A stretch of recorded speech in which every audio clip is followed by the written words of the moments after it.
Action. Take one. I didn't really want it to end. Even when I was shooting, I was like, I'd actually quite like to be here. It's this incredibly touching story. It's a love story, but it's filled with all kinds of humor and poignancy. Just a really rich tapestry. It's first love, it's lost love, it's people who have forgotten how to love.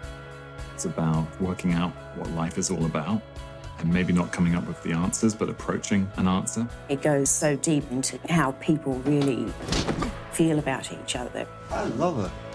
You toss that word around like it was some kind of currency. You have no idea what it means. Here are young people, and there's a great sensitivity about them. They're really good characters. It rings very true. The drama, the tragedy, the fun stuff. It's a deep tragedy on a perfect blue day of a story.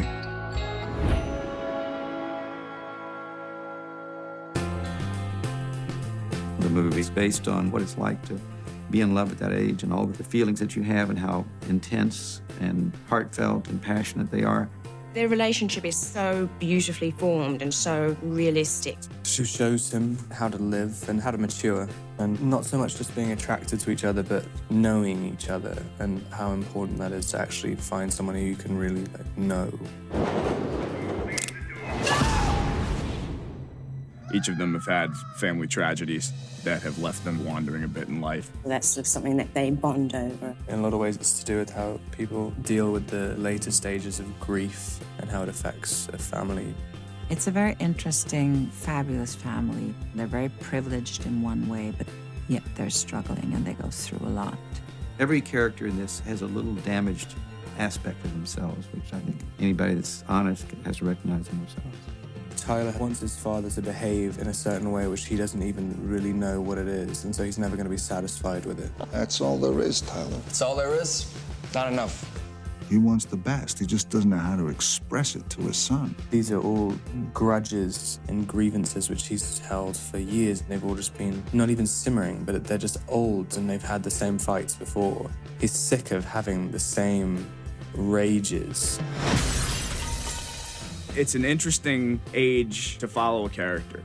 I think every person goes through periods of time where you've got this belief that because you read some books that you somehow have a greater understanding than all the silly adults. You could do worse than have a father who bails you out of jail. I don't want to be bailed out of anything. Will Fetters wrote this incredibly touching story.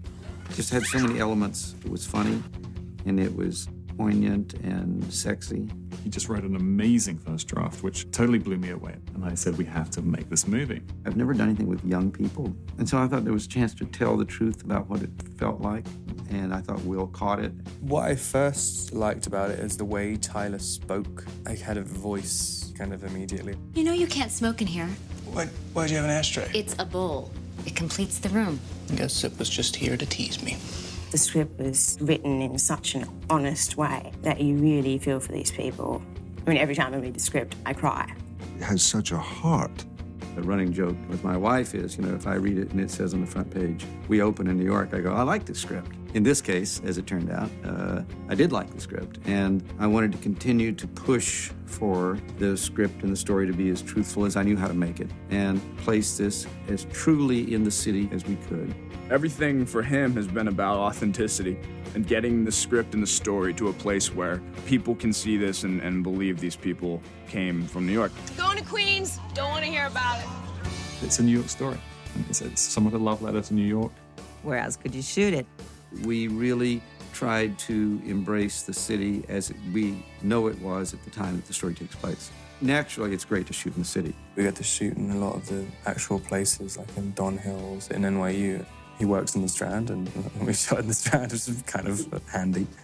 When you're shooting on the streets, outdoors, the atmosphere does nothing but help you as an actor. All right, that's it! That's it! Everybody's gone! You do get inspired by a lot of things you just see on the street. I mean, also just having the crowds, it kind of adds a bit of intensity to stuff. Life goes on in New York, and I like that. It definitely adds something to the film. September 11th just left a mark on my heart, and I was just trying to find a way to understand how and why. This story and this movie came from that. 9/11 is, as a country, the event which most of us recognize as about loss. Each one of those little portraits that I remember reading were kind of heartrending in their brevity. You read those and you realize that real people died, because otherwise the people who died in 9/11 become a statistic. And what Will, I think, did very wisely beyond his years was to take that idea and say, well, what if we fell in love with these people and then a great loss occurred? Wouldn't you feel the import of that, both in terms of just the movie and then in terms of this greater event that happened? Tyler represents the fact that real people got up that morning and didn't come back. There were so many stories in this one event. It personalizes that tragedy in a way that I hope has a powerful, emotional, cathartic effect on the audience that we think of really good tragedies as having. It seems only fitting that to bring the story to life, we would have someone who had experienced the city and knew it so well. Seeing his work in Hollywoodland, I thought, here is a true filmmaker. He's one of these directors, which is kind of rare, who's very set in his ways of what he wants to do as far as his shots and his ideas. You'll just go with your hand, right? Yes. And that way you can just glide up on your head. But he's also completely open to suggestions. He did really give us free rein with these characters. He's so open with how a scene plays out. I've just gone and destroyed my relationship with my father. It's in the background, but I think that there's some moments here right now where that kind of gets shoved aside by He's a real sort of actor's director. He's very subtle, but he knows where we're heading and he gets us there. I don't want to start the way we did. I have them to drift into their mind. There's little nuances that he's brought to every scene that only somebody who's lived here for 20 years and really observed the city and lived it and breathed it would be able to bring. Cut. Very good. Very good. Because it happens in the recent past, we didn't want to emphasize that. So we decided to play it very simply, visually. I worked very closely with Jonathan Freeman, who's the cinematographer, and we ultimately came up with the idea that it should just simply feel real. We just didn't want it to look effective. The most difficult part is to try and remain true to the earlier period and not float ahead of yourself. The character Robert Pattinson plays as a student at NYU, he really is with the kids that are wearing what is the moment. So I tried to avoid that which is immediately present. It had to be a little less time specific. We felt like we shouldn't intrude. The camera kind of moves a little bit less. The palette, we felt we wanted to give it a slight patina, but nothing that you really notice. Just a slight dusting of the past. He and Jonathan came up with kind of a color code. No color is super, super intense. There are many colors, but they're all slightly faded. I looked at photographs of young people in New York from the slightly earlier period, and there was a sort of chaotic feel to it, and we hoped that we kind of caught that a little bit, the kind of mess of youth. I love the set they built for my apartment, which even though it's on a soundstage, it does look very New York. I mean, I've been to an apartment which looks just like it. The design of the apartment, which plays such a critical role in the film, I thought it was beautifully made. From the way that we shot it to its fundamental design, to the way it was executed, and the use of sound. We wanted to give a sense of real life to the world that Tyler Hawkins exists in. I really think casting is one of the director's greatest tools. Action. It's an American story, and I didn't set out to cast a bunch of people from other countries, but we ended up with a guy from England, a young woman from Australia, an Irishman, and a woman from Sweden. But that's America, right? Rob expressed interest in the role precisely because he thought he understood the character. It's the first time I played a normal guy. Tyler's at that point where he's just starting to not feel like an island. He's just a little bit lost. Rob really took hold of that character and ran with it. I've never seen anyone lose themselves in a character and come out on the other side exactly as I could have hoped and better. He did not want to just be the good guy, the cool guy. He embodied this guy who's filled with complexity, anger, guilt, frustration in his relationship with his father. Why aren't you listening? I mean, why aren't you riveted? Why is this not the most important thing, just for one night? He has that attitude which a lot of 21-year-old guys have, where they think they know better than everyone else, but don't feel the need to prove it in any way whatsoever. There's a very serious physical confrontation between Tyler and Neil Craig, played by Chris Cooper.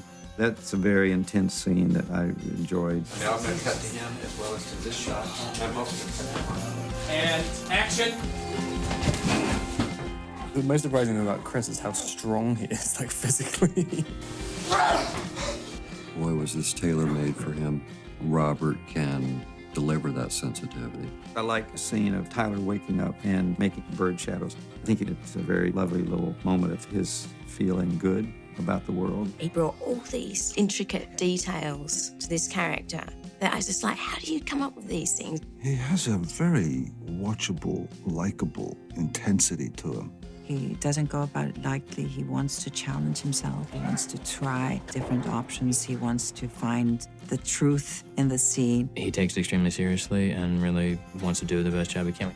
He's a young man who's just catapulted into the stratosphere of fame. And I know he's been instrumental in making this movie happen. And that's a great thing to see. He was very involved in the film. When we were working on the script, we'd get on the phone with Rob and we would download his ideas. He's been instrumental in helping us get the film made. I don't date sociology majors. Lucky for you, I'm undecided. About what? Everything. The toughest thing was trying to find Allie. It was a long search for the young woman. We wanted to find someone who could be certainly a good match for Rob, but she also could have this kind of toughness about her and could stand up to him. And then we saw a tape of Emily. She exuded an enormous amount of charm. And so after this crazy 3 or 4 month search for Allie, suddenly everyone on the movie fell in love with her. Emily had that kind of spark, and it ended up being really great. She brings the spunk to the character that we need in that working class girl. She is a button of a beauty. Alan and I had talked about the ending shot of the film years before, but we never could have imagined that it would look as beautiful as it did. She was just flawless. I feel like the casting of all the minor roles really creates the complete tapestry. And that's an area that I really take a great deal of interest in. If those are all just right, then that world seems to be complete and people accept it as real. Everything we did with Ruby Gerrans, who plays his younger sister Caroline, was a delight. She's really great. And she has something about her which is really easy to play off. You smell like Listerine and beer. You can just literally watch her and you're completely unaware you're in a scene. She's a little scene stealer. She has this adult kind of confidence. Why do you think Dad doesn't want to listen to me? Dad loves you. So? You can love someone and not want to spend time with them. Yeah, you got that right. Movies like this can be a great keepsake that you go back to just to relish the emotion of it, to feel the pain of those characters, to feel the turmoil and the joy of those characters. You want the audience to say, yeah, I could sit down and watch it again. First time I'm ever seeing anything I wrote put on screen. It's, Chris Cooper and Rob Pattinson, Pierce Brosnan. So to see it actually come to fruition, it's a really, really cool feeling.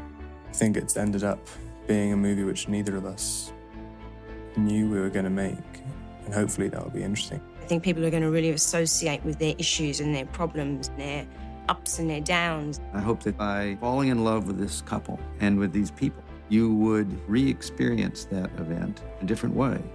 You don't want to bring them back to the fear and pain, but you want to let them leave that theater and maybe remember how they felt. I do think that it makes you think about your own life and what is important. I hope that they feel moved and at the same time somehow positive. Life goes on.